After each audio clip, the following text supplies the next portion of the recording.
Continuamos con la lectura, La rebelión de Atlas, de Ayn Rand. Vamos en la tercera parte, La utopía de la codicia. Con una gran claridad vio su cara y comprendió el significado de su expresión. Era aquello contra lo que había luchado durante horas. Se dio cuenta de eso sin asombro, porque su conciencia no había recuperado aún la capacidad de sorpresa. Así es como usted se ve, dijo él suavemente, cada vez que se queda dormida en su despacho. Supo que él no controlaba sus palabras. El modo en que hablaba le reveló cuán frecuentemente había pensado lo que le decía y por qué. Parece como si fuera a despertarse en un mundo donde no tiene nada que ocultar o temer. Su involuntaria sonrisa se desvaneció cuando tomó conciencia de que ambos estaban despiertos. Y Gal añadió tranquilo, aunque con plena intención: y eso aquí es verdad. Su primera emoción en aquel reino de la realidad fue una sensación de poder. Se incorporó suave y espontáneamente, percibiendo el flujo de cada uno de los músculos en todo su cuerpo, y preguntó con lentitud, con casual curiosidad, en el tono de quien da por descontadas las implicancias, infundiendo a su voz cierto débil sonido de displicencia: ¿cómo sabe el aspecto que tengo en mi despacho? Ya le dije que la vengo observando desde hace años. ¿Y cómo ha podido observarme tan minuciosamente? ¿Desde qué lugar? No voy a contestarle eso ahora, respondió él simplemente, sin mostrar ningún indicio de jactancia. El ligero movimiento de su hombro al reclinarse, la pausa y luego el susurro de su voz dejaron una huella de sonriente triunfo detrás de sus palabras. ¿Cuándo me vio por primera vez? Hace 10 años, repuso él, mirándola de frente, permitiéndole observar que estaba contestando incluso a lo no mencionado sentido de su pregunta. ¿Dónde? La pregunta sonaba como casi una orden. Vaciló y luego lo vio sonreír débilmente, pero solo con los labios, no con los ojos, con la clase de sonrisa que provoca en quien contempla, con una mezcla de anhelo y orgullo, de cierta posesión adquirida a un precio exorbitante. La mirada de Gal no parecía dirigida a ella, sino a la muchacha de entonces, bajo tierra, en la terminal Taggart. Ella se dio cuenta repentinamente de la postura que había adquirido al escuchar su respuesta. Medio tendida, indolente, reclinada, la pierna hacia adelante, con su sencilla blusa transparente, la amplia falda campesina estampada a mano en brillantes colores, las finas medias y los zapatos de tacón alto. No tenía aspecto de ejecutiva de empresa ferroviaria. Ese pensamiento la sorprendió, como respuesta a la expresión interrogante de aquellos ojos que parecían contemplar lo inasequible.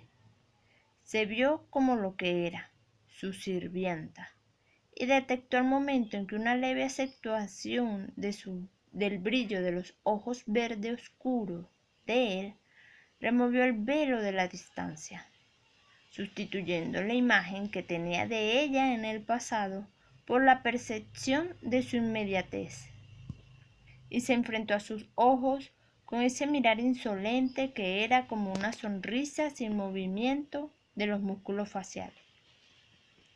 Gal se volvió, pero cuando cruzaba la habitación sus pasos fueron tan elocuentes como las palabras, aunque era obvio que deseaba salir de allí como siempre, es decir, lo más rápido posible. Algo lo detenía esta vez. Empezó a caminar en una dirección, luego retrocedió.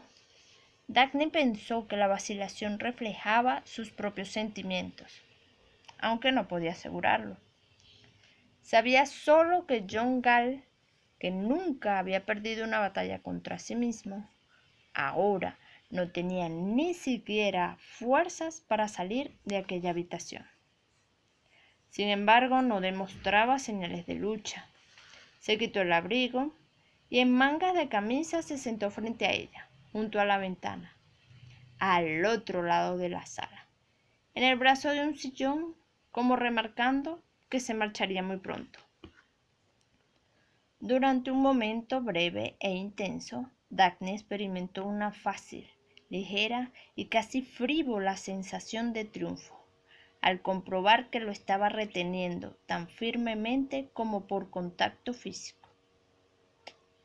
Pero enseguida, cuando se dio cuenta de que su cuerpo se inclinaba por sí mismo hacia él, sintió una repentina impresión, en parte como un golpe y en parte como un grito dentro de ella, y quedó paralizada. Miró hacia otro lado para no dejarlo ver que estaba temblando, y se libró de cualquier pensamiento de triunfo con respecto a quien dominaba la situación. Desde entonces la he visto muchas veces, manifestó él tranquilo, pero algo más lento, como si pudiera controlarlo todo excepto su necesidad de hablar. ¿Dónde? En muchos lugares. Pero siempre tuvo la seguridad de permanecer invisible. Le parecía imposible que una cara como la de Gal pudiera haberle pasado inadvertida.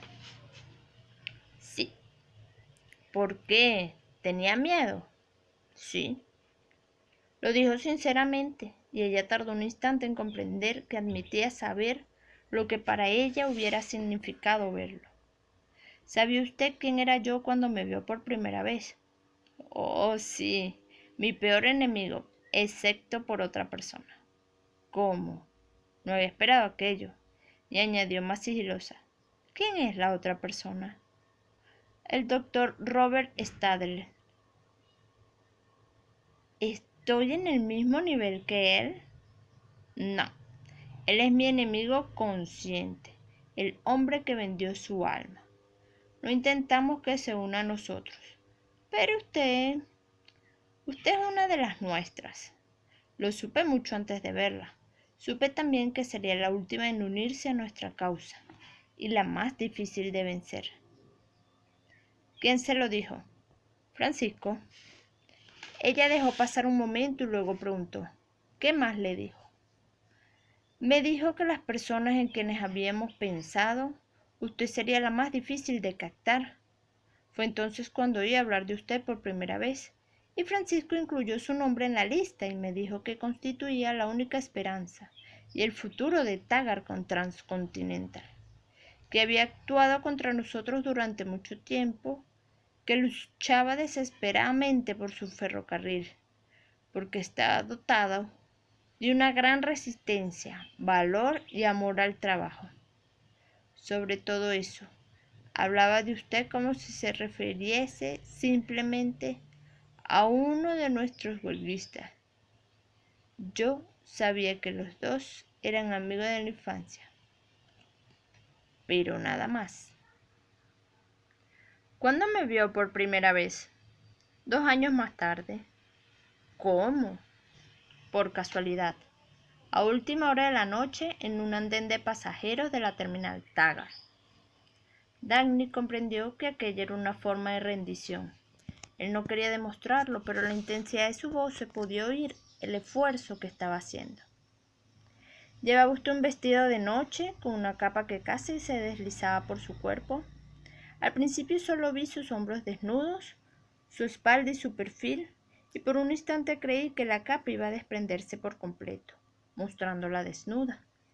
Luego observé que debajo llevaba un vestido color hielo, como la túnica de una diosa griega, pero con el cabello corto, el imperioso perfil de una mujer estadounidense. Me pareció absurdamente fuera de lugar, en un andén ferroviario, en un entorno que nunca antes me había cautivado. Pero entonces, de pronto, me di cuenta de que sí pertenecía a los rieles, al hollín y a las vigas de acero, que aquel era su emplazamiento adecuado para su vaporoso vestido. Sus hombros desnudos y su cara vivaz. Un andén de estación y no un salón lleno de cortinajes. Se veía como un símbolo de lujo en el lugar que era su fuente. Parecía devolver la riqueza, gracia, extravagancia y alegría de vivir a sus legítimos propietarios, a quienes crearon los ferrocarriles y las fábricas. Tenía un aire de profunda energía y de cuanto se deriva de ésta. Un aire de talento y de esplendor combinados. Fui el primero en definir de qué modo ambas cosas son inseparables. Y me dije como si nuestra época diera forma a sus dioses y erigiera una estatua al significado de un ferrocarril norteamericano, dicha estatua sería la suya. Luego, lo que estaba haciendo, lo vi y comprendí quién era. Daba órdenes a 3 empleados de la estación. No podía oír sus palabras, pero la voz sonaba clara, rápida y firme. Llegué a la conclusión de que era Daphne Taggart. Me acerqué lo suficiente para escuchar 2 frases. ¿Quién lo dice?, preguntó de los hombres. Yo, respondió usted. Esto es todo. Esto fue todo. Pero sin embargo, creo que fue suficiente. Y entonces, Gal levantó la mirada lentamente para sostenerla de ella. La subterránea intensidad que hizo bajar el tono de su voz, haciéndolo suave, casi hasta la ternura, le confirió un aire de burla desesperada. Comprendí entonces que abandonar mi motor no era el precio más duro que debería pasar por esta huelga. Daphne se preguntó qué sombra anónima entre los jueces que circulaban junto a ella, insustanciable e ignorado como el vapor de la locomotora, había sido la de clase de hombre. Se preguntó también cuán cerca habría estado de él durante aquel tiempo. Oh, ¿por qué no me habla entonces o después?